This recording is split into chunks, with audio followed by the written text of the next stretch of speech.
ಎಲ್ರಿಗೂ ನಮಸ್ಕಾರ. ಆಚಾರ್ ಮನೆ ಕಿಚನ್ಗೆ ಸ್ವಾಗತ. ಇವತ್ತಿನ ವಿಡಿಯೋದಲ್ಲಿ ಕೆಂಪು ಕಡಲೆಯನ್ನು ಬಳಸ್ಕೊಂಡು ಚನ್ನಾ ಮಸಾಲ ಮಾಡೋದು ತೋರಿಸ್ಕೊಡ್ತಾ ಇದ್ದೇನೆ. ಇದನ್ನು ಬಿಸಿ ಬಿಸಿ ಅನ್ನದ ಜೊತೆಗೆ ಚಪಾತಿ ಪೂರಿ ಜೊತೆ ಕೂಡ ನೀವು ತಿನ್ಬೋದು. ತುಂಬ ಚೆನ್ನಾಗಿರುತ್ತೆ. ಅದೇ ರೀತಿ ತುಂಬ ಸುಲಭವಾಗಿ ಇದನ್ನು ಮಾಡ್ಕೋಬೋದು. ಬನ್ನಿ ಹಾಗಾದರೆ ಈ ಚನ್ನಾ ಮಸಾಲನ ಯಾವ ರೀತಿ ಮಾಡೋದಂತ ನೋಡೋಣ. ನಾನಿಲ್ಲಿ 1 ಕಪ್ ಆಗೋಷ್ಟು ಕೆಂಪು ಕಡಲೆನ ಚೆನ್ನಾಗಿ ನೆನೆಸ್ಬಿಟ್ಟು ಅದಕ್ಕೆ ಚಕ್ರದ ಹೂವು, ಪಲಾವ್ ಎಲೆ, ಚಕ್ಕೆ, 1-2 ಮೆಣಸಿನಕಾಳನ್ನು ಸೇರಿಸ್ಕೊಂಡು ಕುಕ್ಕರ್ನಲ್ಲಿ ಒಂದು 4 ವಿಸಿಲನ್ನು ಕೂಗಿಸ್ಕೊಂಡು ಈ ರೀತಿ ಸಾಫ್ಟಾಗಿ ಬೇಯಿಸಿಟ್ಕೊಂಡಿದ್ದೇನೆ. ಈ ಕಡಲೆ ಬೇಯಿಸಿದ ನೀರನ್ನು ಎಸಿಬಾರ್ದು, ಆಮೇಲೆ ಮಸಾಲೆಗೆ ಸೇರಿಸೋದಕ್ಕೆ ಬೇಕು. ಇದೇ ಬೇಯಿಸಿರುವಂಥ ಕಡಲೆನ 1-2 ಸ್ಪೂನ್ ಆಗೋಷ್ಟು ಮಿಕ್ಸರ್ಗೆ ಸೇರಿಸ್ಕೊಂಡ್ಬಿಟ್ಟು ಅದನ್ನು ನುಣ್ಣಗೆ ಪೇಸ್ಟ್ ಮಾಡ್ಕೋಬೇಕು. ನೋಡಿ, ಈ ರೀತಿ ಪೇಸ್ಟ್ ಮಾಡಿಟ್ಕೊಳ್ಳಿ. ಈ ಕಡೆ ಕಡಾಯಿಗೆ 2-3 ಸ್ಪೂನ್ ಆಗೋಷ್ಟು ಎಣ್ಣೆಯನ್ನು ಸೇರಿಸ್ಕೊಳ್ತಾ ಇದ್ದೇನೆ.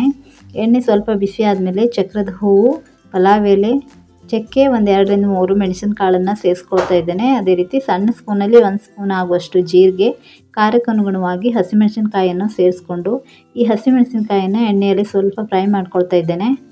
ಇವಾಗ ಇದಕ್ಕೆ 1 ಸ್ಪೂನ್ ಆಗುವಷ್ಟು ಶುಂಠಿ ಬೆಳ್ಳುಳ್ಳಿ ಪೇಸ್ಟನ್ನು ಸೇರಿಸ್ಕೊಳ್ತಾ ಇದ್ದೇನೆ.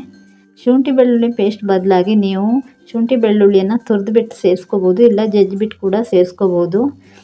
ನಂತರ ಅದಕ್ಕೆ 1 ದೊಡ್ಡ ಗಾತ್ರದ ಈರುಳ್ಳಿಯನ್ನು ಸಣ್ಣದಾಗಿ ಕಟ್ ಮಾಡಿಬಿಟ್ಟು ಸೇರಿಸ್ಕೊಂಡು ಈರುಳ್ಳಿ ಹಸಿ ವಾಸನೆ ಎಲ್ಲ ಹೋಗೋ ತನಕ ಚೆನ್ನಾಗಿ ಫ್ರೈ ಮಾಡ್ಕೋಬೇಕು. ನೋಡಿ, ಈರುಳ್ಳಿ ಚೆನ್ನಾಗಿ ಫ್ರೈ ಆಗಿದೆ.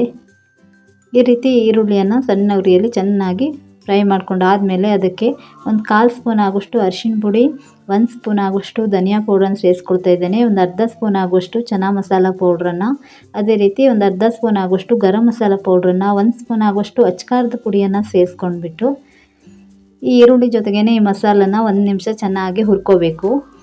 ಗ್ಯಾಸನ್ನು ಸಣ್ಣ ಉರಿಯಲ್ಲಿ ಇಟ್ಕೊಳ್ಳಿ. ಇದು ಮಸಾಲೆ ಸೀದು ಹೋಗಬಾರ್ದು, ಸೀದು ಹೋದರೆ ಟೇಸ್ಟ್ ಅಷ್ಟೊಂದು ಚೆನ್ನಾಗಿ ಬರೋದಿಲ್ಲ. ನೋಡಿ, 1 ನಿಮಿಷ ಈ ರೀತಿ ಫ್ರೈ ಮಾಡ್ಕೊಂಡಾದಮೇಲೆ ಇದಕ್ಕೇನೆ ನಾವು ಕಡಲೆ ಬೇಯಿಸಿಟ್ಕೊಂಡಿರುವಂಥ ನೀರನ್ನೇ ಇದಕ್ಕೆ ಸೇರಿಸ್ಕೊಂಡು ಈ ಮಸಾಲೆಯನ್ನು ಈ ಕಡಲೆ ಬೇಯಿಸಿದ ನೀರಿನಲ್ಲಿ 1-2 ನಿಮಿಷ ಚೆನ್ನಾಗಿ ಕುದಿಸ್ಕೋಬೇಕು. ನೋಡಿ, ಈ ರೀತಿ ಚೆನ್ನಾಗಿ ಕುದ್ದುಬಿಟ್ಟು ಎಣ್ಣೆ ಎಲ್ಲ ಸಪ್ರೇಟ್ ಆಗ್ತಾ ಇದೆ. ನೋಡಿ, ಈ ಸಂದರ್ಭದಲ್ಲಿ ನಾನು ಇದಕ್ಕೆ 1-2 ಟೊಮೆಟೊ ಹಣ್ಣನ್ನು ಮಿಕ್ಸಿಲಿ ರುಬ್ಬಿಟ್ಟು ಈ ರೀತಿ ಪೇಸ್ಟ್ ಮಾಡಿಬಿಟ್ಟು ಸೇರಿಸ್ಕೊಳ್ತಾ ಇದ್ದೇನೆ. ಈ ರೀತಿ ಟೊಮೆಟೊ ಹಣ್ಣನ್ನು ಪ್ಯೂರಿ ಮಾಡಿಬಿಟ್ಟು ಸೇರಿಸೋದ್ರಿಂದ ಚನ್ನಾ ಮಸಾಲ ಒಳ್ಳೆ ಟೇಸ್ಟ್ ಕೊಡುತ್ತದೆ. ಈ ಮಸಾಲನ್ನು ಟೊಮೆಟೊ ಪ್ಯೂರಿನ ಸೇರಿಸಾದ್ಮೇಲೆ ಇದನ್ನು ಚೆನ್ನಾಗಿ ಕುದಿಸ್ಕೋಬೇಕು. ಇದರಲ್ಲಿರುವಂಥ ಹಸಿ ವಾಸನೆ ಎಲ್ಲ ಸಂಪೂರ್ಣವಾಗಿ ಹೋಗಬೇಕು. ಹಾಗಾಗಿ ಮುಚ್ಚಳ ಮುಚ್ಚಿಬಿಟ್ಟು ಆಯಿಲ್ ಸಪ್ರೇಟ್ ಆಗೋ ತನಕ ಕುದಿಸ್ಕೊಳ್ಳೋಣ. ನೋಡಿ, ಟೊಮೆಟೊ ಪ್ಯೂರಿ ಎಲ್ಲ ಚೆನ್ನಾಗಿ ಮಸಾಲೆ ಜೊತೆಗೆ ಕುದ್ಬಿಟ್ಟು ಎಣ್ಣೆ ಎಲ್ಲ ಮೇಲೆ ತೇಲ್ತಾ ಇದೆ. ಈ ರೀತಿ ಚೆನ್ನಾಗಿ ಕುದಿಸ್ಕೋಬೇಕು. ಹಸಿ ವಾಸನೆ ಎಲ್ಲ ಸಂಪೂರ್ಣವಾಗಿ ಹೋಗಬೇಕು, ಅಲ್ಲಿ ತನಕ ಕುದಿಸ್ಕೊಳ್ಳಿ. ಈ ರೀತಿ ಕುದಿಸ್ಕೊಂಡಾದಮೇಲೆ ನಾವೇನು ಕಡಲೆಯನ್ನು ಮಿಕ್ಸಿಯಲ್ಲಿ ಪೇಸ್ಟ್ ಮಾಡಿ ಇಟ್ಕೊಂಡಿದ್ವಲ್ಲ ಅದನ್ನು ಕೂಡ ಈ ಟೈಮಲ್ಲಿ ಸೇರಿಸ್ಕೊಳ್ಬೇಕು. ಇದು ಸೇರಿಸೋದ್ರಿಂದ ಮಸಾಲೆಗೆ ಒಳ್ಳೆ ಥಿಕ್ನೆಸ್ ಬರುತ್ತದೆ, ಮಸಾಲೆ ಗಟ್ಟಿ ಆಗ್ತದೆ. ಅದೇ ರೀತಿ ನಾವು ಇದಕ್ಕೆ ಯಾವುದೇ ರೀತಿ ಕಾಯನ್ನು ರುಬ್ಬಿ ಹಾಕೋದಿಲ್ಲ. ಹಾಗಾಗಿ ಈ ರೀತಿ ಬೇಯಿಸಿದ ಕಡಲೆನೇ ಸ್ವಲ್ಪ ಪೇಸ್ಟ್ ಮಾಡಿ ಸೇರಿಸ್ಕೊಳ್ಳೋದು. ಹೀಗೆ ಸೇರಿಸ್ಕೊಂಡಿಲ್ಲ ಅಂತಂದರೆ ನೀವು ಕಡಲೆ ಹಿಟ್ಟನ್ನು ಕೂಡ 1 ಸ್ಪೂನ್ ಆಗೋಷ್ಟು ಕಡಲೆ ಹಿಟ್ಟಿಗೆ ಒಂದು ಸ್ವಲ್ಪ ನೀರನ್ನು ಸೇರಿಸ್ಬಿಟ್ಟು ಸ್ಲರಿ ಥರ ಮಾಡಿಬಿಟ್ಟು ಕೂಡ ಸೇರಿಸ್ಕೋಬೋದು. ಈ ರೀತಿ ಚೆನ್ನಾಗಿ ಮಿಕ್ಸ್ ಮಾಡ್ಕೊಂಡಾದಮೇಲೆ ನಾವು ಕಡಲೆಯನ್ನು ಬೇಯಿಸಿಟ್ಕೊಂಡಿದ್ವಲ್ಲ ಅದನ್ನು ನೀರು ಸಹಿತವಾಗಿ ಇದಕ್ಕೆ ಸೇರಿಸ್ಕೊಳ್ತಿದ್ದೇನೆ. ಅದೇ ಕಡಲೆ ಬೇಯಿಸುವಾಗ ನಾನು ಈ ಗರಂ ಮಸಾಲ, ಚಕ್ರದ ಹೂವು, ಚಕ್ಕೆ, ಪಲಾವ್ ಎಲೆಯನ್ನು ಸೇರಿಸ್ಕೊಂಡಿದ್ವಲ್ಲ ಅದನ್ನು ತೆಗೆದುಬಿಟ್ಟು ಕೂಡ ಸೇರಿಸ್ಕೋಬೋದು. ಯಾಕಂತಂದರೆ ಕಡಲೆಗೆ ಆಲ್ರೆಡಿ ಅದು ಫ್ಲೇವರ್ ಬಿಟ್ಕೊಂಡಿರ್ತದೆ. ನಾನು ತೆಗೆದಿಲ್ಲ, ಹಾಗೆಯೇ ಸೇರಿಸಿದ್ದೇನೆ. ನೀವು ಬೇಕಂದರೆ ತೆಕ್ಕೋಬೋದು. ಈ ರೀತಿ ಮಿಕ್ಸ್ ಮಾಡ್ಕೊಂಡಾದಮೇಲೆ ಒಂದು ಸ್ವಲ್ಪ ನೀರನ್ನು ಪುನಃ ಸೇರಿಸ್ಕೊಳ್ತಾ ಇದ್ದೇನೆ. ಇದು ಕುದೀತಾ ಇನ್ನೂ ದಪ್ಪ ಆಗ್ತದೆ. ಹಾಗಾಗಿ ಕುದಿಸ್ಕೊಳ್ಳುವಾಗಲೇ ಸ್ವಲ್ಪ ತೆಳು ಇಟ್ಕೊಳ್ಳಿ.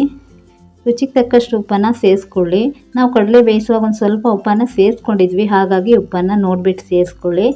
ಇವಾಗ ಒಂದು ಸಲ ಚೆನ್ನಾಗಿ ಮಿಕ್ಸ್ ಮಾಡ್ಕೊಂಡಾದಮೇಲೆ ಮುಚ್ಚಳ ಮುಚ್ಚಿಬಿಟ್ಟು ಇದನ್ನು ಚೆನ್ನಾಗಿ ಕುದಿಸ್ಕೋಬೇಕು. ನೋಡಿ, ಮಸಾಲೆ ಎಲ್ಲ ಚೆನ್ನಾಗಿ ಕುದ್ಬಿಟ್ಟು ಮೇಲ್ಗಡೆ ಎಣ್ಣೆ ಎಲ್ಲ ತೇಲ್ತಾ ಇದೆ. ಈ ರೀತಿ ಚೆನ್ನಾಗಿ ಕುದಿಸ್ಕೋಬೇಕು. ಅದೇ ರೀತಿ ಕಡಲೆ ನೋಡಿ ಮಸಾಲೆ ಜೊತೆ ಹೊಂದ್ಕೊಂಡು ಗ್ರೇವಿ ಕೂಡ ತುಂಬ ದಪ್ಪ ಆಗಿದೆ. ಈ ಹದದಲ್ಲಿ ರೆಡಿ ಮಾಡಿಕೊಂಡ್ರೆ ಸಾಕು. ನೀವು ಇದಕ್ಕೊಂದು ಒಗ್ಗರಣೆ ಕೂಡ ಕೊಟ್ಕೋಬೋದು ಬೇಕು ಅಂತಂದರೆ. ನಾನಿಲ್ಲಿ ಒಗ್ಗರಣೆ ಕೊಟ್ಕೊಂಡಿಲ್ಲ. ಗ್ಯಾಸನ್ನು ಆಫ್ ಮಾಡಿಬಿಟ್ಟು ಮೇಲ್ಗಡೆ ಒಂದು ಸ್ವಲ್ಪ ಕೊತ್ತಂಬರಿ ಸೊಪ್ಪನ್ನು ಉದುರಿಸ್ಕೊಂಡ್ರೆ ರುಚಿಯಾಗಿರುವಂತಹ ಚನ್ನಾ ಮಸಾಲ ರೆಡಿ ಆಯಿತು. ಇದನ್ನು ನೀವು ಬಿಸಿ ಬಿಸಿ ಅನ್ನದ ಜೊತೆಗೆ ಚಪಾತಿ, ಅಕ್ಕಿ ರೊಟ್ಟಿ, ಪೂರಿ ಜೊತೆ ಕೂಡ ಸರ್ವ್ ಮಾಡ್ಬೋದು. ಟೇಸ್ಟ್ ತುಂಬ ಚೆನ್ನಾಗಿರ್ತದೆ. ಒಮ್ಮೆ ಈ ಮೆಥಡಲ್ಲಿ ಕೂಡ ನೀವು ಚನ್ನಾ ಮಸಾಲನ ಟ್ರೈ ಮಾಡಿ. ಕೆಂಪು ಕಡಲೆ ಆರೋಗ್ಯಕ್ಕೂ ಕೂಡ ತುಂಬ ಒಳ್ಳೆಯದು. ಇವತ್ತಿನ ವಿಡಿಯೋದಲ್ಲಿ ತುಂಬ ಸರಳವಾಗಿ ಚನಾ ಮಸಾಲನ ಯಾವ ರೀತಿ ಮಾಡೋದಂತ ತೋರಿಸ್ಕೊಟ್ಟಿದ್ದೇನೆ. ಮನೆಯಲ್ಲೊಮ್ಮೆ ಟ್ರೈ ಮಾಡಿ ಹೇಗೆ ಬಂತು ಅನ್ನೋದನ್ನು ಕಮೆಂಟಲ್ಲಿ ತಿಳಿಸೋದು ಮರಿಬೇಡಿ. ಇವತ್ತಿನ ರೆಸಿಪಿ ಇಷ್ಟ ಆದರೆ ವಿಡಿಯೋಗೊಂದು ಲೈಕ್ ಮಾಡಿ ಹಾಗೂ ನನ್ನ ಚಾನಲನ್ನು ಸಬ್ಸ್ಕ್ರೈಬ್ ಮಾಡೋದನ್ನು ಮರಿಬೇಡಿ. ಮತ್ತೊಂದು ಟೇಸ್ಟಿಯಾದಂಥ ರೆಸಿಪಿಯೊಂದಿಗೆ ಮತ್ತೆ ಸಿಗೋಣ. Thank you for watching.